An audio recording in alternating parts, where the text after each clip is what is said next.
Time for our instant reaction. The big story, of course, Jimmy Garoppolo's first half injury. He's been brittle in his career. He is now done for the season. And so the San Francisco 49ers, who I believe are the most talented team in the NFL, will not win a Super Bowl with Brock Purdy. They can get to the playoffs with him. That's how good the defense is. They can win games with him. They're not going to go on the road and win multiple playoff games with Brock Purdy. So, and this, we can talk a little about the Miami Dolphins, who were shredded by the Niners' third string quarterback. It was a reality check for Tua. Once Tua was asked to carry an offense that was missing his tackles, he can't do it. It's always been my complaint. He has to be carried. He can't carry. The conditions have to be ideal. But let's get back to Garoppolo.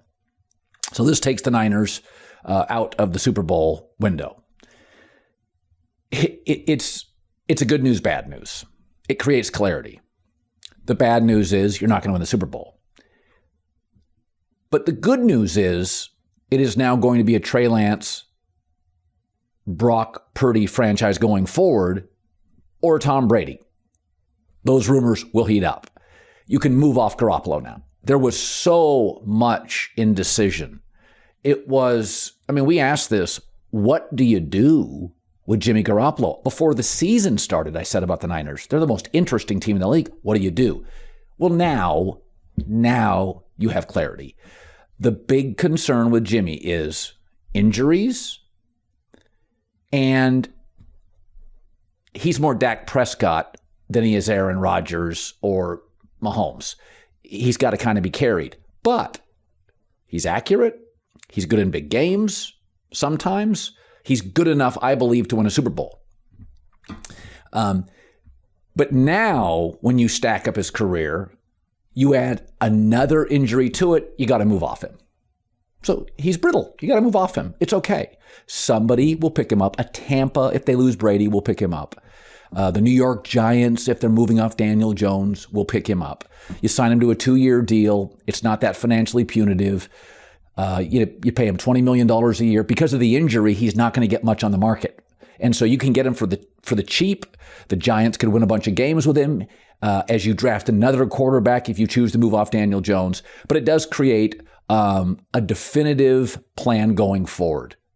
Trey Lance is going to get all the snaps in the offseason unless they go out and they big game hunt and get Brady or perhaps an Aaron Rodgers. I don't think Aaron, because of his salary, is going to be a 49er.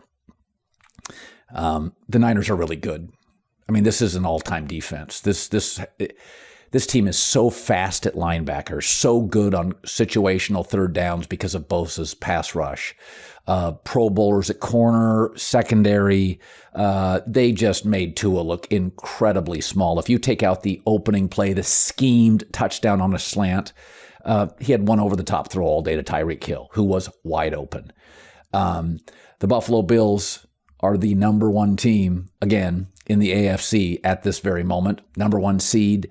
And so I think it was a wake-up call for the Miami Dolphins, and it is a reality check for the 49ers.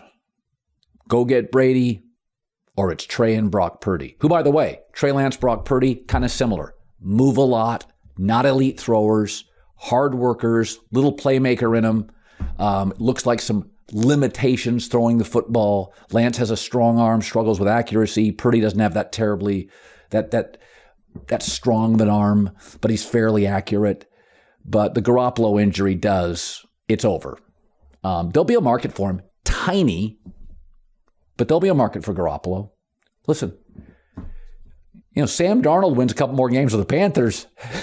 Marcus Mariota disappeared for years, didn't he? Now he's starting for the Falcons. But bummer for Niner fans, because this is an all-time defense. The Bengals have now beaten the Chiefs 3 straight times. To be a Super Bowl winning team, you obviously don't have to be great at everything. A salary cap limits that. You can't be horrible at anything. And that's why Cincinnati has the makings of a 10-year run with multiple Super Bowls. Joe Burrow guarantees, as long as he gets reasonable protection, he is great situationally. You cannot find a Super Bowl winning team in the last 10 years that is poor situationally. You can find those with an average secondary. Last year, both Super Bowl teams were weak at linebacker. There are certain positions that are very crucial, but you got to be good situationally. You got to be good on third down. You got to be good in the red zone. That's what Cincinnati is. As good or better than the Kansas City Chiefs, and that's why they win. The second thing, as much as it's a passing league, early in the year, we saw two talented teams in the AFC, Buffalo and Cincinnati. Big explosion plays. Neither had a consistent run game, and it puts too much pressure on a Joe Burrow or a Josh Allen. Well, the Bills, who are now officially today the number one seed in the AFC, over the last month, have now created a fairly reliable run game to take the heat off Josh Allen, to eat the clock with leads. What has Cincinnati done over the last 4 to 5 weeks? A running game has emerged with their top running back, Joe Mixon, out. That's scary for everybody else in the AFC. They don't have their top receiver. They don't have their top back. And yet they've created this really balanced offense. They can run it. They can throw short. They can throw over the top. They're very good situationally. You do not have to be great at everything. You can't be terrible at anything, and you have to be good on the big downs. It's not like Kansas City isn't. But I think with Burrow, Joe Cool, Kansas City's kind of met their match in these games. The game looked a lot like you think it would. There was a poster play by Mahomes. It was really close. It came down to the end. It came down to a series of plays with two all-time great quarterbacks. But, for months, because Joe Burrow comes on the volume every week, I kept putting the Bengals very high in my herd hierarchy. And it's just because of Burrow. I'm like, no. As I said, Burrow came into the season off a surgery, didn't play in the preseason. I supported him in the first month. I said in the second half against Dallas, it may have been week 2, I said, I see it. And then I kept saying, they just have to develop a run game. They have. I think Cincinnati is as good as any team in the NFL and a wildly underrated defense. 3 straight wins over the Chiefs. Another team that, unlike the Bengals or the Niners that I supported that I thought could be great, the Raiders can't be. Not good enough defensively. And they've had too many injuries offensively. But this Raiders game against the Chargers is a great example. The Chargers, to me, are an average team with a great quarterback who has to put on the Superman cape for them to win games. And he almost did it again.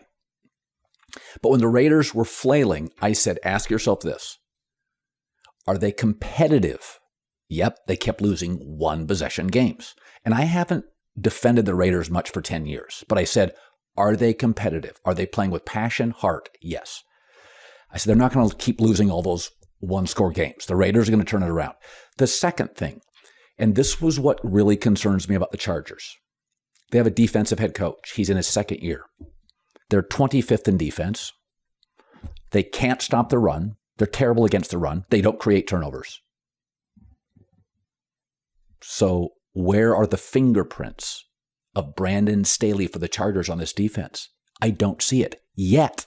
And he's in year 2. Yet. 3/4 of the way through year 1 for Josh McDaniels, the coach of the Raiders. I absolutely see his fingerprints. One, without a great offensive line, the Raiders have developed a really strong run game. That's scheme and coaching. They do not, outside of left tackle, have premier offensive linemen. They get the ball repeatedly to Davante Adams. Seems like a small thing. Remember I complained about the Packers earlier this year? Why doesn't Aaron Jones touch the ball more? A lot of these coaches forget who their best players are. They get the ball repeatedly. Even a trick play today to Davante Adams. Devise, scheme ways to get it to their star player. I also think they're a pretty good situational football team. Again, Derek Carr, Josh McDaniels. The Raiders are flawed. They need to attack some of this defense. They need to go get a little more speed, clean up the back end. But just because you're losing doesn't mean you're poorly coached. The Raiders, because they've been so chaotic for the last decade, this is a longer rebuild. You can't do it in a year. But you're watching a team right now that is a tough out. Real run game. Get the ball to the right people. Top 12 quarterback. Pretty good situationally. And if they get a lead with Max Crosby, they usually engineer a pretty good pass rush. On the opposite side, I just see a great quarterback in Justin Herbert. And they've got some O-line issues. Tell me where I can see Brandon Staley's coaching. I can't. They can't stop the run. Second year in a row. They don't create turnovers. Defensively, they get fooled occasionally. I think if Brandon Staley cannot get this team into the playoffs, I think you have to call Sean Payton. I think you have to. Remember, it came down to Brian Daboll and Brandon Staley for the Chargers. Most people, myself included, thought Daboll was the obvious choice. The owners liked Brandon Staley. Daboll has completely changed the culture with the Giants. I'm a year and 3/4 in on the Chargers. I don't see it. I just see Superman at quarterback. I just don't see the coaching. Little college football note. Georgia 1, Michigan 2, TCU 3, Ohio State 4 into the playoffs. Don't have a problem with it. Had a feeling Alabama would sneak in. Didn't, though Nick Saban did put on his best salesman hat and try to get him in. I think Michigan beats TCU by about a touchdown. I think it's competitive, but Michigan is just stronger physically and controls the clock and takes it away from TCU's great quarterback, Max Duggar.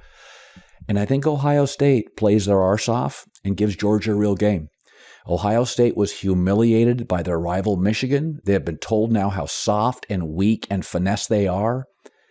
You hear that 4 or 5 or 6 weeks going into a game against Georgia. Watch the Buckeyes have their best game plan and their best effort of the year. I think Georgia wins really close, but Ohio State recruits at an elite level. They'll have the best quarterback in the game, the best receiver in the game, some of the top defensive players in the game. I think the Buckeyes keep it really competitive against Georgia, but I do think we get the Bulldogs and the Michigan Wolverines in the Natty. All right. Cowboys, Colts next. I like Dallas. They may not be America's team. Maybe they are. But they're the best team playing tonight on NBC. I'll see you tomorrow on FS1 and Premier Radio. Instant reaction.